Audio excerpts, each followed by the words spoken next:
कम से कम it is must कि आप 30 से 40 minute exercise per day 5 days a week. एक रूल है कि हफ्ते में कम से कम 150 मिनट का एक रेगुलर एक्सरसाइज होना ही चाहिए। एंड ये रूल सिर्फ युवाओं के लिए नहीं, it is common for the all.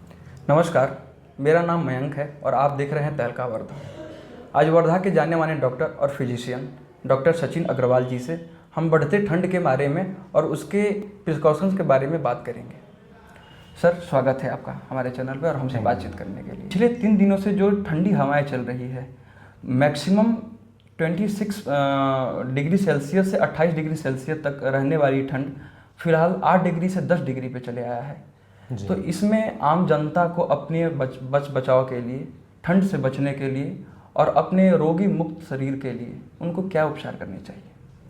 हाँ, थैंक यू। मैं आपके चैनल को थैंक्स करना चाहूँगा कि एक इम्पोर्टेंट इन्फॉर्मेशन आप जो जनता तक पहुँचा रहे हैं, दैट इज़ वेरी इम्पोर्टेंट। इसके लिए मैं कुछ पॉइंट्स आपके सामने रखना चाहूँगा कि जैसे आपने पूछा है कि ठंड में क्या प्रिकॉशंस स्पेसिफिकली जनरल पॉपुलेशन को या हमारी जनता को लेना चाहिए। तो इसके अंदर कुछ पॉइंट्स हैं जिसके ऊपर मैं आपका कंसंट्रेशन चाहूँगा कि सबसे पहले तो जैसे है कि हमें एक healthy diet, that is very important, कि हमें वह सबसे ज़रूरी है कि हमें एक रेगुलर इंटरवल पे हर पर्सन को कुछ ना कुछ टाइम इंटरवल पे कुछ ना कुछ खाना चाहिए। There should be balance diet, कि डाइट उनका बैलेंस रहना चाहिए। जैसे डाइट के अंदर प्रोटीन ज़्यादा रहना चाहिए, कार्बोहाइड्रेट्स, हेल्दी फैट रहना चाहिए। दे शुड अवॉइड द कि शुगर्स कंटेनिंग फूड वो कम लेना है।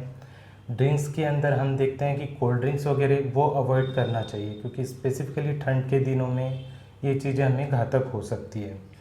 दूसरा, हमें हमारी इम्यूनिटी बिल्डअप करने के लिए विटामिन सी युक्त खाना ज़्यादा से ज़्यादा इंक्लूड करना चाहिए। तो अधिकतर खट्टी चीज़ें जो होती है जैसे नींबू, संतरा, वॉट एवर द खट्टी चीज़ें होती है वो विटामिन सी रिच होती है। Vitamin C helps in increasing the immunity of the body. तो वो हमें हमारे डाइट्स में इंक्लूड करना चाहिए। फ्रूट्स बहुत ही ज़्यादा इम्पॉर्टेंट पार्ट होता है डाइट का, वो एक हमें उसके अंदर इंक्लूड करना चाहिए। सेकंड, विंटर के सीजन्स में हमें भरपूर पानी पीना है, क्योंकि हमें लगता है कि पानी हमें सिर्फ गर्मी के सीज़न में ही पीना चाहिए, पर ऐसा नहीं है। There is a cellular dehydration, कि सेल्यूलर लेवल के ऊपर डिहाइड्रेशन होता है। तो उसके अंदर सेल्यूलर हाइड्रेशन मेंटेन करने के लिए पानी एटलीस्ट 3 से 4 लीटर पर डे हमें कंज्यूम करना चाहिए। तीसरी चीज़ एक इम्पॉर्टेंट इसके अंदर मैं बोलना चाहूँगा कि स्लीप, नींद एक बहुत इम्पॉर्टेंट पार्ट है टू रिमेन्स हेल्दी। कम से कम हमें 7 से 8 घंटे की हेल्दी स्लीप वो बहुत ज़्यादा ज़रूरी है। तो ये कुछ पॉइंट्स है जिसको हम अगर हमारे डेली रूटीन में इंक्लूड करें तो हम इस सीज़न को बहुत अच्छी तरीके से फाइट कर सकते हैं। सर, हम बात करें बुजुर्गों की। सर, बुजुर्गों में एक हार्ट अटैक्स, शुगर और दिल की बीमारी जैसे विशेष बीमारियों का उनमें लक्षण रहते हैं। जी जी।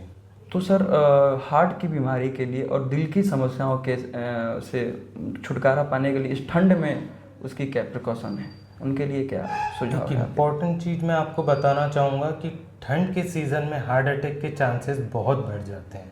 अब क्यों बढ़ जाते हैं उसका मेडिकल और साइंटिफिक रीज़न है, पर शॉर्ट में मैं बताना चाहूँगा कि ठंड में हमारे हार्ट को जो वेसल्स ब्लड सप्लाई करती है उसको कोरोनरीज बोलते हैं, वो सिकुड़ जाती है, या ठंड की वजह से वो वेसोकॉन्स्ट्रिक्शन कहते हैं उसे। तो वो अगर हो जाता है तो उसी से हार्ट अटैक आता है। तो इस वजह से हमें स्पेसिफिकली बुज़ुर्गों को, कुछ पॉपुलेशन है जो हाई रिस्क होती है ठंड के सीज़न में। तो वो कौन सी पॉपुलेशन है?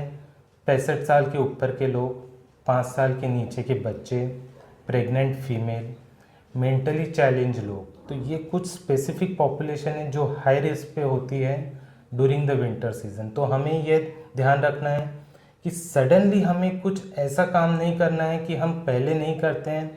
जैसे कुछ लोग होते हैं एक्सरसाइज करते हैं, सडनली वो एकदम हेवी एक्सरसाइज शुरू कर देते हैं। तो अगर विंटर सीज़न में अगर हम सडनली जो बॉडी को यूज टू नहीं है, हमने एक्सरसाइज एकदम हाई लेवल पे शुरू किया, तो हार्ट अटैक आने के चांसेस ज़्यादा रहेंगे।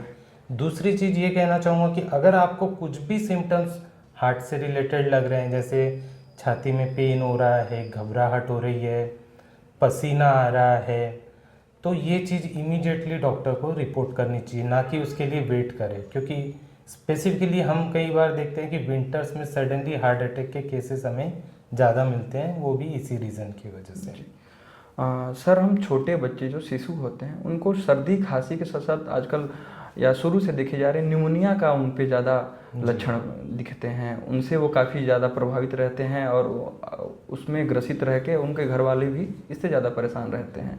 तो ऐसी कौन सी चीज़ें हैं जिनके घर छोटे बच्चे शिशु हैं तो उनके घर वाले उनकी देखभाल में निमोनिया का उससे छुटकारा मिल पाए? बच्चों के लिए स्पेसिफिकली मैं यही कहना चाहूँगा कि हमें उनको विंटर क्लोथ्स अच्छी से पहनाना चाहिए, उनको पूरी तरीके से सॉक्स हो गए, मोजे हो गए, टोपी हो गई, गर्म कपड़े हो गए, उन्हें अच्छी से पहना के रखें।